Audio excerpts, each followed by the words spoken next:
Trump ने अपने पहले कार्यकाल में भी चीन की दादागिरी की हवा निकालने के लिए कई फैसले लिए थे। अब दूसरी बार राष्ट्रपति बनते ही ट्रंप ने 3 ऐसे बड़े फैसलों का ऐलान किया जो सीधे चीन को टारगेट करते हैं। पहला फैसला, अमेरिका को पेरिस जलवायु समझौते से अलग करना। ट्रंप ने अपने पहले कार्यकाल में भी अमेरिका को इस क्लाइमेट डील से अलग कर दिया था। ट्रंप का मानना है कि एक तरफ तो चीन बेरोक-टोक प्रदूषण फैला रहा है और दूसरी तरफ पेरिस समझौते को मानकर अमेरिका अपने उद्योगों को नुकसान कर रहा है। तो उन्होंने कह दिया कि चीन करेगा तो हम भी करेंगे, हमको मत समझाओ। तो दरअसल पेरिस क्लाइमेट डील की वजह से अमेरिकी तेल कंपनियों को प्रोडक्शन पर कई तरह की पाबंदियां झेलनी पड़ रही, लेकिन ट्रंप ने कह दिया कि भैया अब ये सब नहीं चलेगा। ट्रंप का दूसरा एंटी चाइना फैसला पनामा नहर से जुड़ा हुआ है। ट्रंप ने ऐलान कर दिया है कि अमेरिका पनामा नहर को दोबारा अपने नियंत्रण में ले लेगा। ट्रंप का कहना है कि अमेरिका ने यह नहर गिफ्ट में पनामा को दी थी, लेकिन अब इस नहर पर चीन का कब्जा हो चुका है, जिसकी वजह से इस नहर के इस्तेमाल के लिए अमेरिका से बहुत ज्यादा शुल्क लिया जा रहा है। चीन से अमेरिका के पूर्वी तट को जोड़ने वाली पनामा नहर 1977 तक अमेरिका के नियंत्रण में थी। पनामा नहर का नियंत्रण दोबारा पाने के लिए ट्रंप इतने सीरियस हैं कि इसके लिए सैन्य बल के इस्तेमाल की बात से भी इनकार नहीं कर रहे। आप सोच रहे हैं मतलब चीन को कितने बड़ा चैलेंज वो दे रहे हैं कि अगर सेना इस्तेमाल करनी पड़ेगी तो करेंगे, लेकिन हमारा नहर है, हम पे टैक्स मत लगाओ। चीन को टारगेट करते हुए ट्रंप ने एक और बम फोड़ दिया। ट्रंप ने अमेरिका को विश्व स्वास्थ्य संगठन यानी WHO से बाहर कर निकालने का आदेश जो था उस पर साइन कर दिया। हालांकि ट्रंप 2020 में भी WHO से हटने और उसे अमेरिका से मिलने वाली फंडिंग को रोकने का फैसला ले चुके थे और इसकी प्रक्रिया शुरू हो चुकी थी, लेकिन चुनाव में हारने के बाद उनका यह फैसला लागू नहीं हो पाया। बाइडेन ने जनवरी 2021 में राष्ट्रपति बनते ही इस फैसले पर रोक लगा दी थी, लेकिन ट्रंप ने दोबारा राष्ट्रपति बनते ही अमेरिका के WHO से निकलने की फाइल को साइन कर दिया। लेकिन आखिर ट्रंप अमेरिका को WHO से बाहर क्यों निकालना चाहते हैं? इसका भी डायरेक्ट कनेक्शन चीन से है बॉस। ट्रंप हमेशा खुलकर कहते रहे हैं कि WHO ने कोविड महामारी के दौरान चीन की कठपुतली बनकर काम किया। दुनिया भर में फैले कोरोना के लिए ट्रंप चीन को जिम्मेदार ठहराते रहे और इसे चाइनीज वायरस कहते थे। ट्रंप कई बार कह चुके हैं कि इस महामारी से बड़ी संख्या में लोगों की मौत के बावजूद WHO ने चीन के विरोध में एक शब्द नहीं कहा। तो काहेगा हमसे पैसा लेते हो भाई? ट्रंप का कहना है कि कोरोना महामारी के लिए WHO ने आज तक चीन को जिम्मेदार नहीं ठहराया भाई। ट्रंप तो यहां तक कह चुके हैं कि WHO के चीफ टेड्रोस घेब्रेयेसस को यह पद चीन की वजह से ही मिला है, इसलिए WHO चीन का पिट्ठू बन चुका है। आप सोचिए बॉस, इतने बड़े बड़े ये संगठन हैं, लेकिन आप देखिए ये लोग कैसे इकोसिस्टम डीप स्टेट के साथ मिलकर काम करते होंगे। नहीं बोला WHO कि चीन ने कोरोना वायरस फैलाया है, नहीं से नहीं बोला। सोचिए पैसे में कितनी ताकत होती है। अब ट्रंप ने कहा कि हमसे पैसा ले रहे हो, सारे देशों से पैसा लेके WHO चलता है, बड़े बड़े अधिकारी बैठते हैं, ऐश करते हैं, और उसके बाद तुम चीन को नहीं बोलोगे, हटो हम निकल रहे बाहर। वैसे ट्रंप को इस बात से भी दिक्कत है कि WHO खाता अमेरिका का है, गाता चीन का है। ट्रंप का आरोप है कि कोरोना महामारी के दौरान अमेरिका ने WHO को चीन से 12 गुना ज्यादा पैसा दिया था, इसके बावजूद WHO ने चीन का साथ दिया। ट्रंप ने कहा कि वर्ष 2020 में अमेरिका ने WHO को 3700 करोड़ रुपए दिए, लेकिन 140 करोड़ की आबादी वाले चीन ने सिर्फ 290 करोड़ रुपए दिए। इसके बावजूद कोरोना महामारी के दौरान WHO ने चीन का बचाव किया। इससे ट्रंप तब भी गुस्से में थे और अब भी गुस्से में। जरा सुनिए ट्रंप ने क्या कहा है। So we paid $500 million to World Health when I was here, and I terminated it. China with 1.4 billion people. We have 350 to pay. We have, nobody knows what we have because so many people came in illegally, but let's say we have 325. They had 1.4 billion. They were paying 39 million. We were paying 500 million. It seemed a little unfair to me. The World Health Organization has become nothing more than a corrupt globalist scam paid for by the United States but owned and controlled by China. When the China virus reached our shores 3 years ago, the World Health Organization disgracefully covered the tracks of the Chinese Communist Party every single step of the way. For this reason, it was my great honor to terminate America's relationship with the World Health Organization. Trump का एक हिसाब clear है, भाई को जो सही लगता है वो करते हैं। दुनिया क्या बोलेगी, दुनिया में क्या होगा, उनको फर्क नहीं पड़ता। वो कह रहे WHO स्कैम बन गया बॉस, जो चीन के इशारे पर चलता है। ट्रंप दोबारा सत्ता संभालते ही चीन को लपेटे में ले रहे हैं, तो ट्रंप के तेवर देखकर चीन के राष्ट्रपति शी जिनपिंग की बेचैनी बढ़ गई। ट्रंप के ऐलान और बयानों के बाद चीन के राष्ट्रपति शी जिनपिंग ने रूस के राष्ट्रपति पुतिन को वीडियो कॉल किया।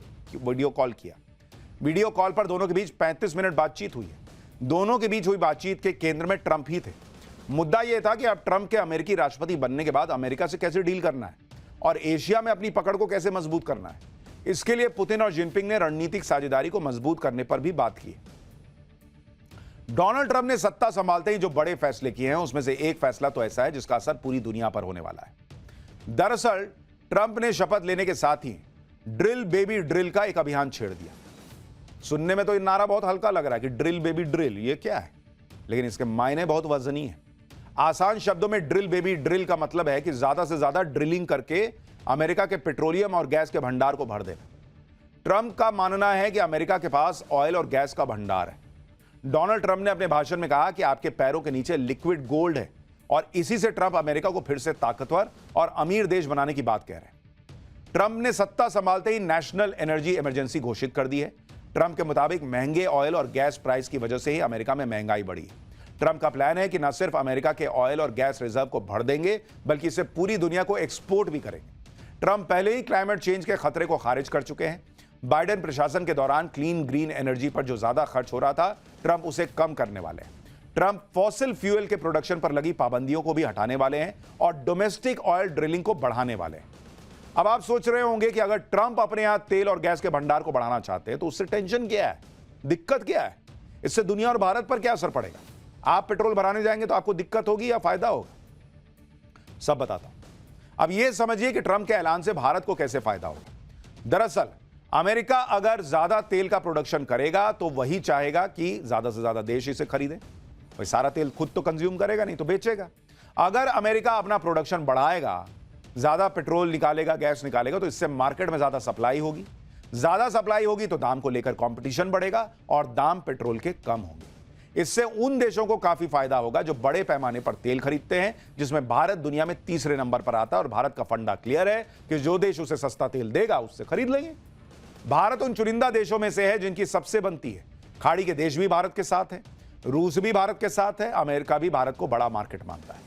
ऐसे में भारत के हाथ में 2 लड्डू नहीं 3 लड्डू, वो रूस से भी खरीद सकता है, अमेरिका से भी और मिडिल ईस्ट से भी। भारत के पास अमेरिका के रूप में भी एक ऑप्शन तैयार हो जाएगा। क्रूड ऑयल के मामले में अमेरिका पहले से ही भारत का 5वां सबसे बड़ा सप्लायर है। अमेरिका सस्ते दाम पर तेल बेचेगा तो भारत क्यों नहीं खरीदेगा भाई? इसलिए मोदी सरकार में पेट्रोलियम मंत्री हरदीप पुरी ने इसके संकेत दिए हैं कि आने वाले वक्त में भारत अमेरिका से ऑयल की खरीद को और बढ़ा सकता है। मोदी सरकार इसलिए भी रिलैक्स है क्योंकि भारत ने अपने सप्लायर्स की संख्या 27 से बढ़ाकर 39 ऑलरेडी कर रखी है। यूक्रेन युद्ध के दौरान भी मोदी सरकार ने रूस से सस्ता तेल खरीदकर भारत में पेट्रोल डीजल के दाम पर लगाम लगाए रखी। ट्रंप के ड्रिल बेबी ड्रिल कैंपेन पर बयान देते हुए पेट्रोलियम मंत्री हरदीप पुरी ने अमेरिका, ब्राजील, गुयाना, सुरीनाम और कनाडा से अधिक तेल आने का जिक्र करने के साथ कीमतों में गिरावट का संकेत भी दे दिया। भाई नरेंद्र मोदी का भी फंडा क्लियर है, भारत फर्स्ट, जो सस्ता देगा उससे लेंगे। मैंने कुछ हफ्ते पहले पेट्रोलियम मंत्री हरदीप पुरी जी के साथ एक पॉडकास्ट किया था, उनका इंटरव्यू किया था। उसमें हरदीप पुरी ने कहा था कि भारत ने रूस से सस्ता तेल खरीदकर पूरी दुनिया को महंगाई से बचाया था। और उन्होंने यह भी कहा था कि आने वाले वक्त में अमेरिका भी कहेगा कि हमसे तेल खरीदो। और उस वक्त खुद अमेरिका चाहता था कि रूस से तेल खरीदो वरना महंगाई इतनी बढ़ जाएगी कि अमेरिका भी बाप बाप करेगा। सुनिए पेट्रोलियम मंत्री हरदीप पुरी ने क्या बताया था।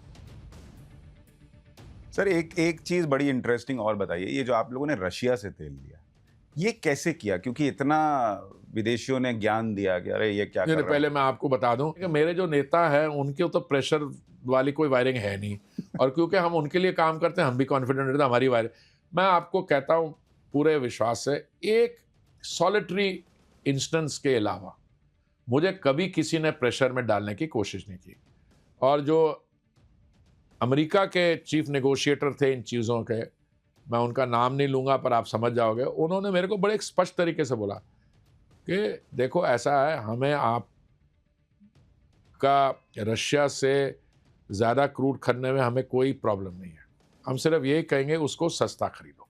और उन्होंने प्राइस कैप लगाया। तो मेरे जैसा आदमी जिसको कहे कि आप खरीदो और सस्ता खरीदो, तो सस्ता खरीदने में तो that is music to my ears. तो हमने उसका भी फ़ायदा उठा के थोड़े से डिस्काउंट ज़्यादा किए कि हम नहीं और ले सकते क्योंकि वो प्राइस कैप में आता है। मेरे को एक यूरोपियन एक चीज अमेरिका खुद चाहता था कि भारत और वो इसलिए चाहते थे क्योंकि रशिया 13 मिलियन बैरल एक दिन में प्रोड्यूस करता है। अगर रशिया से सारे लोग बंद कर देते तो वो 13 मिलियन बैरल के शॉर्टफॉल कहाँ से आती है? सऊदी अरब से, एमिरेट से। तो तेल का जो बैरल क्रूड ऑयल का बैरल एक है वो $250 पे चला जाता है। तो we have done them a favour. Bharat ने क्योंकि रूस से तेज किया, हमने ग्लोबल इन्फ्लेशन को कंट्रोल किया और हमने बाकी लोगों की प्रॉब्लम सॉल्व की।